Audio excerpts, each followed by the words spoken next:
A yellowed piece of paper. That's what the small hand clutched as the 9-year-old boy stood at the edge of Michigan Avenue's luxury district, his gaze fixed on the man everyone in Chicago feared. Tyler Hart knew Ryan Lockwood's reputation from whispered street corner warnings. Knew he wasn't someone a barefoot child should approach. The afternoon air hung thick with autumn chill and exhaust fumes as the late sun painted the glass towers bronze and amber, casting long shadows across the avenue's bustling thoroughfare. Shoppers hurried past with designer bags, their laughter and chatter carried away by the brisk wind that rattled through the urban canyon. Ryan Lockwood emerged from the Armani boutique, his tailored black suit immaculate despite the city's grime, his presence commanding even in movement. 2 bodyguards flanked him like sentinels. Yet something invisible seemed to create a buffer zone around him, pushing pedestrians aside without a word spoken, as if the very crowd recognized his authority. Control the narrative before it controls you. He had drilled this into his lieutenants countless times, a philosophy that built his empire from street corners to penthouses. Today, ironically, he was about to lose all control, a rare moment of transition that he allowed between the performance of power and the reality of isolation, moving from one fortress to another, from the demands of appearance to the weight of decisions that determined whether people lived or died. The rhythm of the city pulsed around him. Taxis honking, steam rising from subway grates, the distant wail of sirens punctuating the commercial symphony. Ryan checked his watch, an understated platinum Patek Philippe worth more than most people's annual salary, and calculated which restaurant his associates expected him at within the hour. The avenue had become his stage over the years, a public territory where the constant chess game of reputation and fear played out in plain sight. Here, surrounded by ordinary lives unfolding in predictable patterns, he could almost remember the boy he might have been before survival taught him cruelty. He watched a father lift his daughter onto his shoulders, her giggling delight ringing out.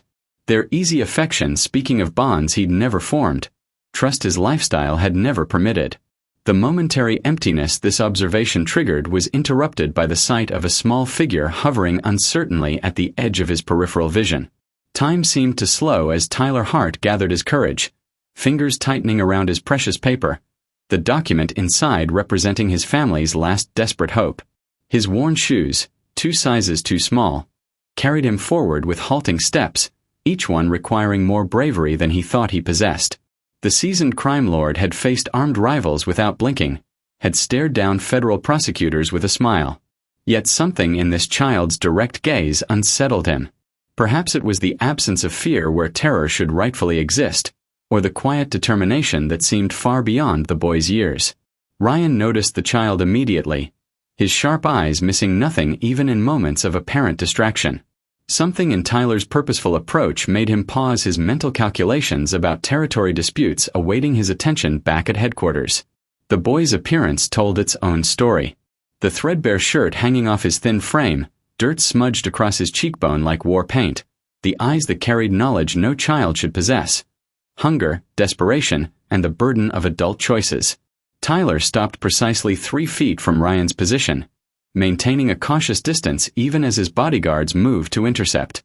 "Mr. Lockwood," he said, his voice surprisingly steady despite the slight tremble in his outstretched hand. "You need to read this." The statement hung between them, bold and dangerous in the commercial chaos. Ryan considered brushing past him, having his men remove this interruption with the efficiency they showed all nuisances. Instead, curiosity overtook caution, and he raised one hand to halt his guards, a gesture that commanded silence and created a pocket of tension in the flowing crowd. Tyler stepped closer then, extending both hands with the paper pinched between small fingers like a sacred offering. "It's from my mom," he stated simply. No tears or dramatics coloring his request. "She said you'd understand once you read it." The audacity of this child's confidence almost made Ryan's lips twitch with something like amusement, but the gravity in those young eyes stopped any smile before it could form. Whatever brought this boy here was no trivial matter. That much was clear from the tension in his small shoulders, the way he'd clearly prepared for this moment. A distant church bell tolled 4 times, marking the hour as pigeons scattered overhead, their wings punctuating the moment between the powerful man and the determined child. The contrast between them couldn't be more stark. Designer Italian leather shoes facing tattered canvas, Power and desperation separated by 3 feet of concrete. Darkness and innocence colliding across an impossible divide. Ryan Lockwood did something then that would haunt him for months to come. He knelt. Expensive fabric touched dirty pavement as he lowered himself to the boy's eye level, ignoring his bodyguard's confused tension. He took the paper carefully, unfolding it with the same precision he used to open contracts worth millions. His gray eyes scanned the first lines, then widened imperceptibly. Color drained from his face. His jaw tightened. His fingers crushed the edges of the page. "Where did you get this?" he asked finally, his deep voice pitched low enough that only Tyler could hear it. The question wasn't threatening, but genuinely shaken, as if the answer might contain some truth he'd spent years avoiding. Tyler's chin lifted slightly in a gesture of dignity that reminded Ryan of someone he couldn't quite place. Perhaps himself, decades ago, before power replaced vulnerability. "I told you," the boy said simply, holding Ryan's stunned gaze without flinching. "My mom. She's dying. And she said you're the only one who can fix everything now." The words struck harder than any bullet Ryan had dodged, any betrayal he'd survived. Because printed on that yellowed paper, authenticated by laboratory stamps and legal signatures, was proof of something he never knew existed, a son. His son. Born from one forgotten night 10 years ago, raised in poverty while Ryan built an empire, now standing before him with a mother's final desperate plea. Asterisk what Ryan discovers in that letter will change everything. For Tyler, for the shadowy threats closing in on his family, and for a crime lord who thought he'd buried his humanity long ago. Will Ryan embrace the son he never knew, or will the darkness of his world consume them both? Subscribe now so you never miss a chapter of this heart-stopping story of redemption, danger, and the unbreakable bonds that form in the most unexpected places. Asterisk. Ryan stood slowly, the paper clutched in his white-knuckled fist, his mind already racing through implications, threats, and the stunning reality that his carefully controlled world had just shattered on a busy sidewalk in broad daylight. The memories came unbidden as Ryan stared at Tyler Hart's unwavering face, a hotel bar after closing a territorial deal, a waitress named Sarah whose last name he'd never learned, a transaction he'd classified as meaningless and forgotten by morning. Ryan stood abruptly, the paper clutched in his white-knuckled fist as if it might disintegrate. His eyes scanned the document again. Faded paternity test results stamped with laboratory seals, a handwritten letter in elegant script that grew shakier toward the end. Sarah Hart. The name triggered memories he'd buried beneath a decade of calculated violence and territorial expansion. A hotel bar.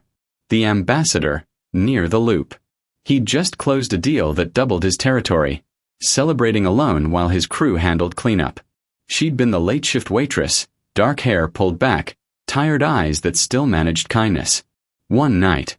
One transaction he'd classified as meaningless, paid generously for, and forgotten by morning as he disappeared back into empire building. But Sarah hadn't forgotten. The letter's words carved through his composure like a blade. Stage 4 cancer. Weeks, maybe days left. She'd raised Tyler alone through poverty he couldn't imagine, never asking for help until desperation left no choice. Loan sharks, working for the Marconi crew, his rivals, were squeezing her family for $50,000. Her 6-year-old daughter Mia needed medical care they couldn't afford. The final lines hit hardest. Asterisk, I know what you are, Ryan. I know the darkness you live in. But you're also his father. Please give them the chance I couldn't. Asterisk. Tyler stood unwavering as Ryan processed, the boy's composure unnatural for his age. Ryan's bodyguard shifted nervously, hands hovering near concealed weapons, confused by their boss's visible fracture. Mom said you're dangerous, Tyler said quietly, breaking the tension. But she also said you always pay your debts. The words cracked something fundamental in Ryan's worldview. He'd built his empire on ruthlessness, had never allowed vulnerability, never considered legacy beyond power. Now this street-smart child stood before him, blood of his blood, representing everything he'd never thought possible. Connection, responsibility, redemption. Ryan's decision crystallized with the cold efficiency that made him dangerous. He turned to his nearest guard. Take the boy somewhere safe. Get him food. Real food, not street garbage. To Tyler, his voice dropped lower. I'll handle this. But we never met. Understand? Tyler nodded with wisdom far beyond 9 years. I understand hiding, Mr. Lockwood. Been doing it my whole life. The acknowledgement stung more than any accusation could. Ryan walked to his black SUV, mind already racing through networks, resources, and targets. He pulled his phone, speed dialing his most trusted lieutenant before the door even closed. Victor, he said, his voice stripped of emotion. I need immediate intel on the Hart family. Addresses, associates, debts, medical records. And find everyone connected to their creditors. I want names, locations, and vulnerabilities within the hour. Ryan's penthouse headquarters occupied the 40th floor of a building he owned through shell corporations. City lights sprawling below floor-to-ceiling windows like a kingdom laid bare. Multiple screens displayed the intelligence Victor had compiled within the hour. Eddie Russo, mid-level enforcer for the Marconi family, predatory loan operations, a trail of victims. Sarah Hart's mounting medical bills. Mia's respiratory condition requiring specialists the family couldn't afford. Victor stood at attention, his weathered face grim. Russo's squeezing them for $50,000. He threatened to sell the girl to traffickers if they don't pay by week's end. Ryan's expression didn't change, but his knuckles whitened around his whiskey glass. Make Russo disappear. Stage it as drunk driving. Tonight. At 2:17 a.m., Eddie Russo's sedan ran a red light on Lower Wacker Drive, T-boned by a semi-truck whose driver had been paid handsomely to be elsewhere. Police found planted liquor bottles, blood alcohol levels that told the story investigators wanted to hear. No witnesses. No questions. Ryan's phone buzzed with a confirmation photo. He exhaled deeply, pouring another drink. One problem solved. By dawn, an anonymous donor, one of Ryan's legitimate shell companies, contacted Children's Memorial Hospital. Mia Hart's respiratory treatments were fully funded, a specialist assigned. Sarah was quietly transferred to hospice care with dignity. A private room with lake views, proper pain management, nurses who treated her like family rather than charity. It's a miracle, the nurses whispered, unaware their benefactor watched from a black SUV across the street. Financial records altered overnight through contacts Ryan had cultivated in banks and credit agencies. The Hart family's crushing debts vanished from systems as if they'd never existed. Credit scores mysteriously improved. Bureaucratic barriers evaporated. 3 days later, Ryan watched from that same SUV as Tyler carried Mia piggyback from the hospital.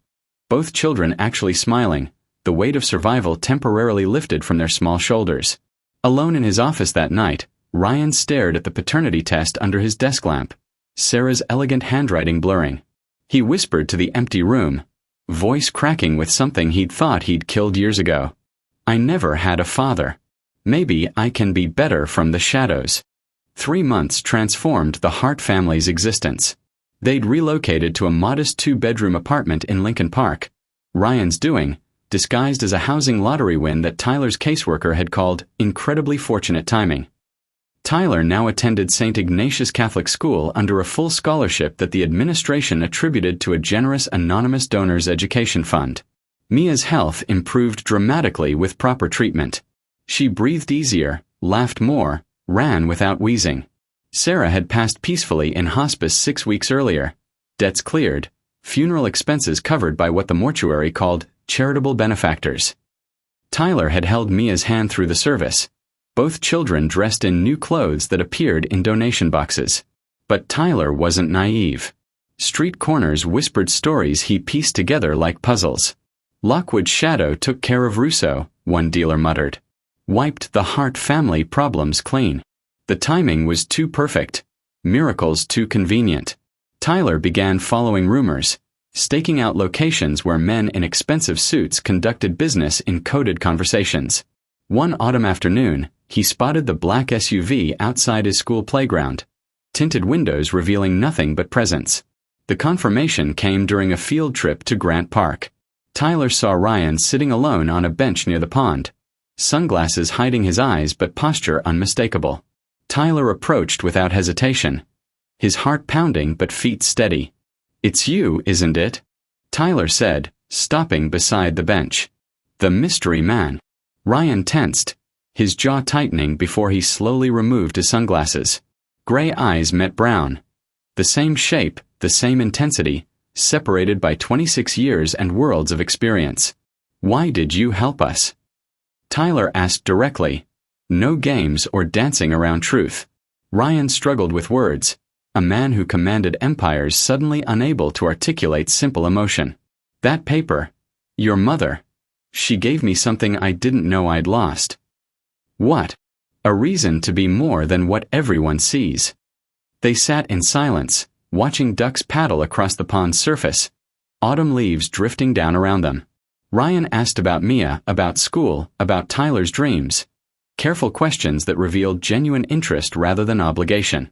Tyler answered honestly, describing his sister's laughter, his favorite classes, his hope to study engineering someday. It was their first real conversation. Father and son, identities unspoken but understood, connected by blood and circumstance and a dying woman's desperate faith in redemption. Tyler woke on his 10th birthday to sunlight streaming through clean curtains, a luxury still novel after months in their Lincoln Park apartment.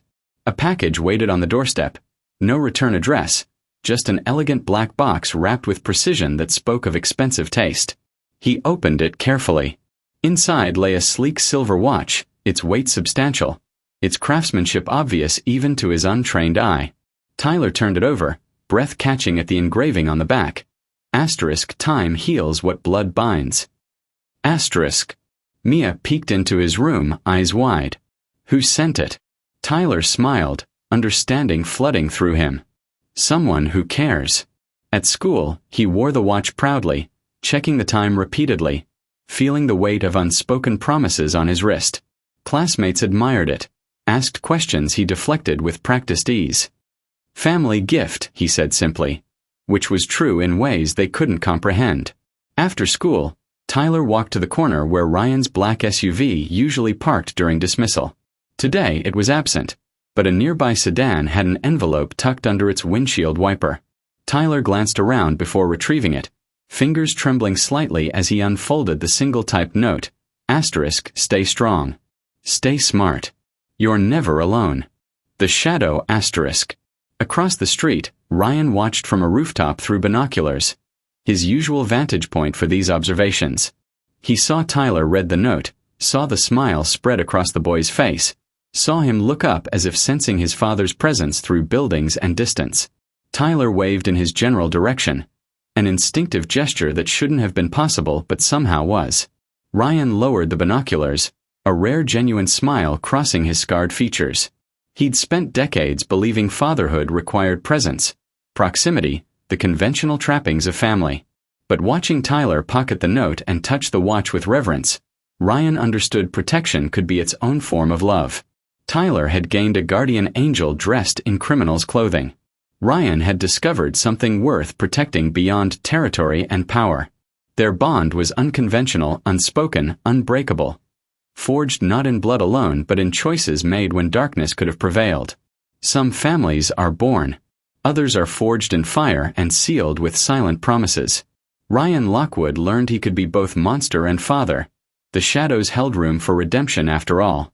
Ryan walked away from the rooftop edge, disappearing into the stairwell.